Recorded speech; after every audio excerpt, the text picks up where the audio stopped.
بسم اللہ الرحمن الرحیم۔ السلام علیکم ورحمۃ اللہ وبرکاتہ۔ معزز ناظرین، آج میں آپ کے سامنے سیدہ فاطمہ الزہرا رضی اللہ تعالی عنہا کی عظمت کو خراج عقیدت پیش کرنے جا رہا ہوں۔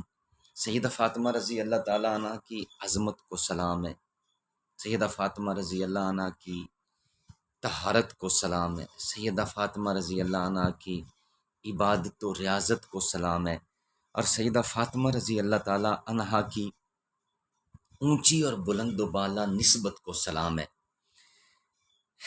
اس میں کوئی شک نہیں کہ نبی کریم صلی اللہ علیہ وسلم کی 4 بیٹیاں ہیں، لیکن سیدہ فاطمہ رضی اللہ عنہ چونکہ چوتھی اور سب سے چھوٹی بیٹی ہیں، اس لیے نبی کریم صلی اللہ علیہ وسلم کو سب سے زیادہ محبوب تھی، سب سے زیادہ پیاری سیدہ فاطمہ رضی اللہ تعالی عنہا تھی۔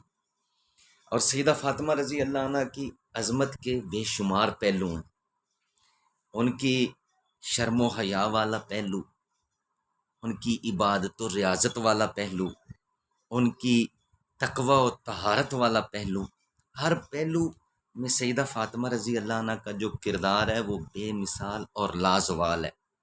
لیکن میں آج آپ کے سامنے سیدہ فاطمہ رضی اللہ تعالی عنہا کا وفا والا پہلو آپ کے گوش گزار کرنا چاہتا ہوں۔ سیدہ فاطمہ رضی اللہ عنہ نے حضور اقدس صلی اللہ علیہ وسلم سے باپ ہونے کے ناطے وفا کی۔ سیدہ فاطمہ رضی اللہ عنہ نے سیدنا حیدر کرار رضی اللہ عنہ سے خاوند اور سرتاج ہونے کے ناطے وفا کی۔ سیدہ فاطمہ رضی اللہ تعالی عنہ نے اپنے بیٹے حسنین کریمین جو ہیں ان کے ساتھ بیٹے ہونے کے ناطے وفا کی۔ اسی طرح سیدہ فاطمہ الزہرا رضی اللہ عنہا نے سیدہ عائشہ صدیقہ رضی اللہ تعالی عنہ سے ماں ہونے کے ناطے وفا کی۔ سیدہ فاطمہ رضی اللہ عنہ نے سیدنا ابو بکر اور سیدنا عمر رضی اللہ عنہ سے چچا ہونے کے ناطے وفا کی۔ سیدہ فاطمہ رضی اللہ عنہ نے حضرت عثمان غنی رضی اللہ عنہ سے بھائی ہونے کے ناطے وفا کی۔ اور یہ ایک حقیقت ہے جس کا انکار نہیں کیا جا سکتا۔ جب گھرانہ وفادار ہے یہ کیسے ہو سکتا ہے کہ وفا کے پھولوں کی خوشبو نہ مہکے؟ ذرا آپ غور فرمائیں، جب نبی کریم صلی اللہ علیہ وسلم کا آخری وقت تھا تو ساری دنیا جانتی ہے کہ حضور صلی اللہ علیہ وسلم اپنے آخری وقت میں اپنی سب بیویوں سے اجازت لے کر سیدہ عائشہ رضی اللہ عنہ کے حجرہ میں آپ نے قیام فرمایا تھا۔ تو آپ سیدہ عائشہ رضی اللہ عنہ کے حجرہ میں تھے، وہیں پہ اپنی بیٹی، اس پیاری اور لاڈلی بیٹی، اس عظیم بیٹی سیدہ فاطمہ رضی اللہ عنہ کو بلوایا۔ سیدہ فاطمہ رضی اللہ عنہ اپنے گھر سے چل کر سیدہ عائشہ رضی اللہ عنہ کے حجرہ میں آئیں اور حضور صلی اللہ علیہ وسلم کے قریب بیٹھیں۔ تو مشہور حدیث ہے کہ نبی پاک صلی اللہ علیہ وسلم نے کان میں کچھ ارشاد فرمایا، کان میں بتایا کہ اے میری بیٹی فاطمہ، میرا دنیا سے جانے کا وقت آ گیا ہے، تو آپ رو پڑیں۔ لیکن دوسری بار آپ نے کان میں فرمایا، اے میری بیٹی فاطمہ، ہماری جدائی لمبی نہیں ہوگی، تو جلدی مجھ سے آ کر ملے گی، تو آپ ہنس پڑیں۔ تو اس موقع پر جبکہ نبی پاک صلی اللہ علیہ وسلم نے بتا بھی دیا کہ اے میری بیٹی فاطمہ، میرا آخری وقت ہے، سیدہ فاطمہ رضی اللہ عنہ نے یہ نہیں کہا کہ ابا جی اگر آپ کا آخری وقت ہے تو آپ میرے گھر چلیں، اس لیے کہ انہیں یقین تھا، سیدہ عائشہ رضی اللہ عنہ کی خدمت پر یقین تھا، سیدہ عائشہ رضی اللہ عنہ کی وفاداری پہ یقین تھا، سیدہ عائشہ رضی اللہ عنہ کی حضور کے ساتھ حبداری پہ یقین تھا، اور پھر یہ بھی پتہ تھا کہ حضور اقدس صلی اللہ علیہ وسلم کی، میرے باپ کی بھی یہی چاہت ہے کہ آپ سیدہ عائشہ کے حجرہ میں آخری وقت میں قیام فرمائیں۔ تو اس طرح اس آخری وقت میں اپنے باپ کو، کملی والے آقا صلی اللہ علیہ وسلم کو سیدہ عائشہ کے حجرہ میں رکھ کر سیدہ فاطمہ رضی اللہ عنہ نے سیدہ عائشہ رضی اللہ عنہ سے وفا کی مثال قائم کر دی۔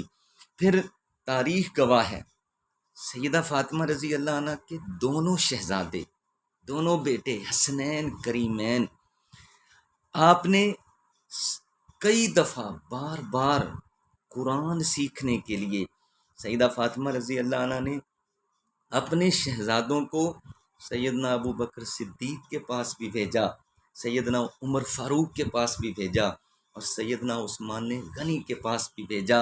اس میں تاریخ بھی گواہ ہے، حدیث بھی گواہ ہے۔ قرآن کا کچھ حصہ حسنین کریمین نے سیدنا ابو بکر صدیق سے پڑھا، کچھ حصہ عمر فاروق رضی اللہ عنہ سے پڑھا، اور کچھ حصہ قرآن کا سیدنا عثمان غنی سے بھی پڑھا۔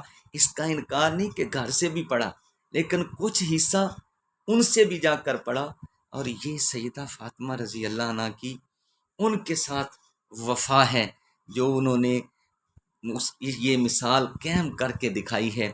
پھر سیدہ فاطمہ رضی اللہ عنہ حضور صلی اللہ علیہ وسلم کے وصال کے 6 ماہ بعد جب ان کا آخری وقت آیا تو انہوں نے سیدنا علی رضی اللہ عنہ سے عرض کیا کہ ایس میرے سرتاج، میرا جنازہ رات کی تاریکی میں اٹھانا، تاکہ میرا جو پردہ ہے وہ اسی طرح بحال رہے، رات کی میرے جنازے پر بھی کسی غیر محرم کی نگاہ نہ پڑے۔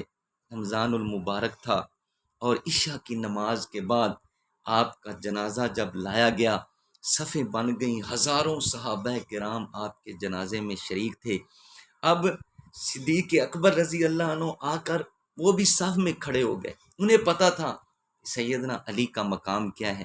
ان کی یہ چاہت تھی کہ سیدہ فاطمہ کا جنازہ علی خود پڑھائیں، کیونکہ وہ خامد ہیں، آپ کے شوہر ہیں۔ لیکن سیدنا علی رضی اللہ عنہ نے آگے بڑھ کر ابو بکر صدیق کا بازو پکڑا اور فرمایا کہ اے ابو بکر، آپ جنازہ پڑھاؤ۔ سیدنا ابو بکر نے فرمایا کہ علی آپ ان کے خامند ہیں۔ فرمایا ٹھیک ہے میں خامند ہوں، لیکن اے ابو بکر میں بھولا نہیں ہوں، ہجرت کی رات حضور کو کندھوں پہ تو نے اٹھایا ہے، میں نے نہیں اٹھایا۔ سیدنا علی نے فرمایا ابو بکر میں بھولا نہیں ہوں، ہجرت کی رات غار ثور میں کملی والے آقا کو گود میں تو نے سلایا ہے، میں نے نہیں سلایا۔ سیدنا علی نے فرمایا ابو بکر میں بھولا نہیں ہوں کہ جب حضور کا آخری وقت تھا میں بھی مسجد میں موجود تھا، لیکن مصلی پہ حضور نے تجھے کھڑا کیا، مجھے کھڑا نہیں کیا۔ اس لیے حضور کا وہ ارشاد بھی میرے کانوں میں گونج رہا ہے، لا ینبغی بقوم فیہم ابا بکر ان یؤم الناس غیرہ، کہ جس قوم میں ابو بکر ہو کسی اور کے لیے امامت کرنا مناسب نہیں ہے۔ اس لیے اے ابو بکر تم ہی سیدہ فاطمہ کا جنازہ پڑھاؤ گے۔ تو سیدہ فاطمہ رضی اللہ عنہ کا جنازہ سیدنا ابو بکر صدیق نے پڑھایا۔ ذالک فضل اللہ یؤتیہ من یشاء۔ اللہ تعالیٰ ہمیں سیدہ فاطمہ رضی اللہ عنہ کی سچی عقیدت نصیب فرمائے۔